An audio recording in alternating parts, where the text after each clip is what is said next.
Guys, how you doing? Got a book review for you. Stephen Coonts, The Red Horseman. Not a bad book, not a great book by any stretch of the imagination. If you think about these kinds of novels, these kinds of what-ifs and espionage, and it's not really so much an espionage novel, maybe a political thriller, kind of military mixed in there a lot. You think about Tom Clancy is the foremost exponent of that genre, for sure, with Jack Ryan as his protagonist. And we've seen him in the movies. The books are much better, so if you like the movies, you'll love the books. That's the way I feel about it. And so I wouldn't go so far as to say Stephen Coonts is like a poor man's Tom Clancy, but it's not quite at the same level. Although the scene where Jake Grafton, who is the protagonist, is in the Russian fighter bomber and kills 4 MiGs is pretty good. I mean, that's good solid action. Yeah, got my heart pumping a little bit. Unfortunately, that is by far the best part of the book. Character development's not great. And it's kind of a means to an end book. I mean, it's just everybody's introduced and people die or people live and it doesn't really matter. And, Toad Tarkington is his, for lack of a better word, assistant, even though they're both in the military. He's a rear admiral. He's a captain or a colonel or something like that anyway. But it's just kind of a means to an end book. And so I wouldn't, if you're into this kind of genre, then it wouldn't be a total waste of your time. If you're not into this genre, there's really nothing to recommend it to you. So basically the plot of the book is the Soviet Union's falling apart, Boris Yeltsin's in power. There's a clique of high-ranking, they're still communists, but now they just don't call themselves that. And they lived at the top of the heap while the Soviet Union was in existence, and they benefited from that. They had everything, all the material stuff that they wanted. But now that the Soviet Union is falling apart, they don't have.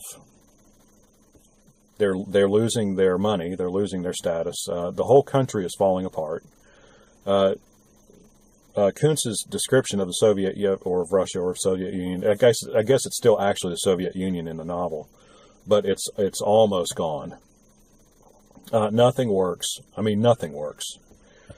The whole infrastructure is crumbling, and they're really just a step away from anarchy. I mean, it makes you wonder how, if the descriptions in this book are true, because it was written in 1993. How has Russia survived the past 25 years or 24 years since the book was written? It's amazing.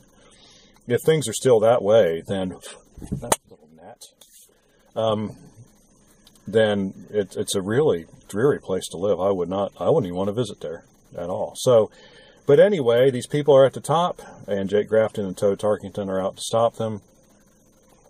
They don't really know what they're into until about halfway through the book, but it turns out that this clique of ex-communists, most of whom are military, want to have conspired and actually do execute a sale of nuclear weapons to Iraq. Saddam Hussein's still there, so that's kind of an interesting thing, because, Saddam Hussein was still in power, right, back in 1993. And so he wants to get those missiles and warheads and do whatever he wants to do with them, like threaten Israel probably. They don't really get too much into that. And so they all this material is at a air base, which just happens to be not far from a nuclear reactor. And so these generals decide they're going to blow up the nuclear reactor. And the resulting nuclear contamination is going to drift over this military base where all these materials are. Well, they used to be, because they're in the process of being shipped out. And it's going to keep anyone from going in there to find out what happened. And so they're going to make a boatload of money. Saddam's going to get his weapons, and everything is going to be great except for the 500,000 Russians who are going to die. And so the explosion goes off, and Jake Grafton figures out what's going on. The CIA's in on it because, you know, CIA is just about managing things and not really about doing the right thing. And fortunately, the one thing I do like about Jake Grafton and his character is that he is a good man, and he wants to do the right thing, even though he does some morally questionable things in the novel. But it's always towards a greater goal of what's the best. What's the best for my country? What's the best for me? What can I live with? And so I enjoyed that aspect of the book. But so that's the general plot, and you know it ends up in Iraq, and you can guess that it ends well, and so that's good. But I won't get you any more of the details. The most exciting part of the book was the fighter scene where Jake Grafton is in a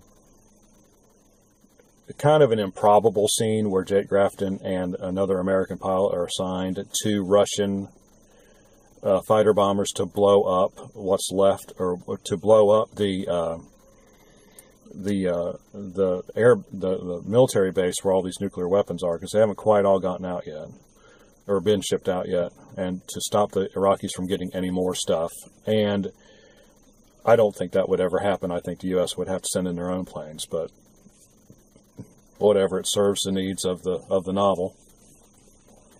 And he manages to shoot down 4 MiGs by using the advantages of his aircraft against the disadvantages of the disadvantages of a larger, faster plane, plus what apparently is a bunch of very ill-trained Russian pilots.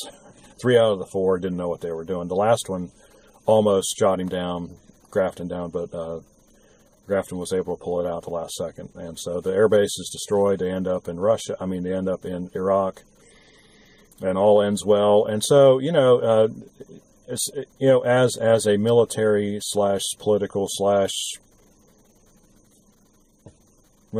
thriller novel kind of thing, you know, where, you know, Tom Clancy again would be the foremost exponent of that. This does not measure up to his standard, nor does the length. It is only let's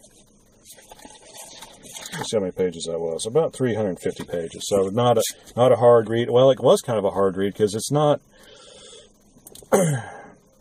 It didn't really hold my interest until we got to the part where the nuclear plant blew up. So the first half of the book was it was slow.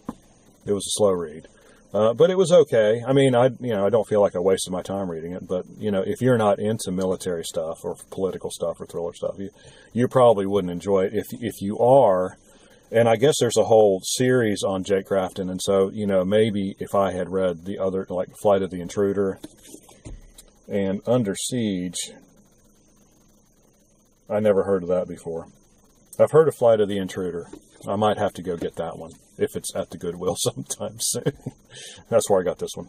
So anyway, yeah, if you like this kind of novel, you would probably think it was okay. If you don't like this kind of novel, then don't waste your time reading it because it's not worth reading.